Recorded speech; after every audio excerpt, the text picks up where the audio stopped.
नौजवानों को जिन्होंने बाजार की जीनत बनना था, जिन्होंने बुराई के अड्डों पर वक्त सर्फ करना था, जिनके हाथों में गने मौजूद होनी थी, जिनके चोरी डकैती के मकासद होने थे, लेकिन नौजवानों और नौजवानों के वालिदैन पेरेंट्स साहबान, आप खुश नसीब हो जब बेटा उठता है, ख्वाब में होता है तो लब्बैक की सदा लगाता है।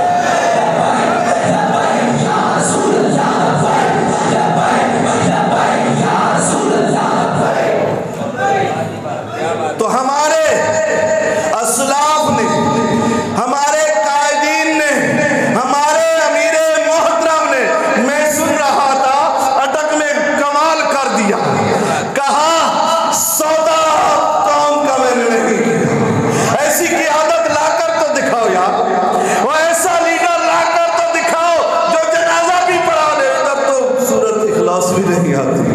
हाँ, लेकिन मायूस नहीं होना चाहिए, और हम तो होते ही नहीं ना।